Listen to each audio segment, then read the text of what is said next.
None of the Bible's laws prohibiting the sexual assaults of a woman treat it as a crime because it is a violation of the agency, consent, and autonomy of a woman. Hey everybody, I'm Dan McClellan. I'm a scholar of the Bible and religion, and to understand why the Bible treats it as the crime that it does, we need to understand a little bit more about ancient conceptualizations of human sexuality and marriage. In the Bible, sex was not an activity that two equal agents engaged in mutually. It was an action that an active sexual agent did to a passive sexual object, and the agency, the autonomy, the consent of that passive sexual object was not salient. And so there's no concept of rape in the Bible because rape is about consent, and consent didn't matter in or out of marriage. And this is why some folks even today insist that there's no such thing as marital rape, because marriage was considered the purchasing of exclusive and unilateral rights to the sexual availability of a wife.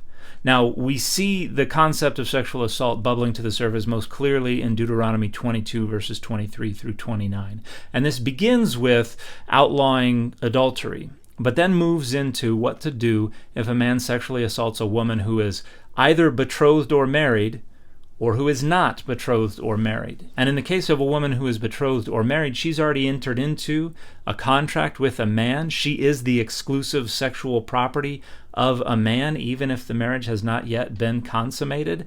And so that contract was considered sacrosanct, and to sexually assault such a woman is to violate the property rights of that man, and that merited the death penalty.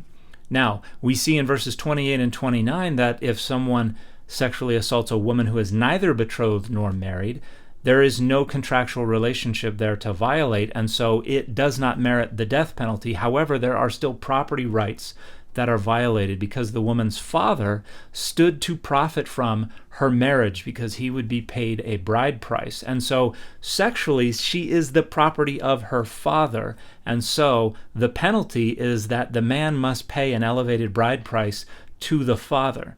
But there's a secondary penalty. He then must marry the woman and is never allowed to divorce her. And this reveals the secondary crime of sexual assault. It violates the woman. The verb there is ana.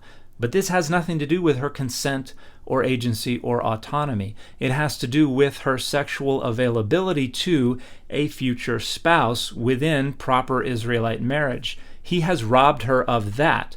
Because she is now damaged goods sexually, she cannot enter into proper Israelite marriage, and therefore the penalty is that he must marry her and can never divorce her. And so there are two dimensions to the crime. The first dimension is a property crime against a man, whether the woman's father or husband, and it's also a crime because it renders her damaged goods and it renders her ineligible to participate fully in the rights, the protections, the privileges of proper Israelite marriage within proper Israelite society. At no point does her agency, her consent, or her autonomy enter the question. Now, we should recognize that all of the sexual standards and ethics that we find in the Bible derive from this conceptualization of human sexuality and marriage. In the Hebrew Bible, it's more directly related to ancient West Asian concepts of marriage. In the New Testament, it's more directly related to Greco-Roman conceptualizations of sex, marriage, and the proper household. In light of all this, the sexual ethic of the Bible is utterly irrelevant to today.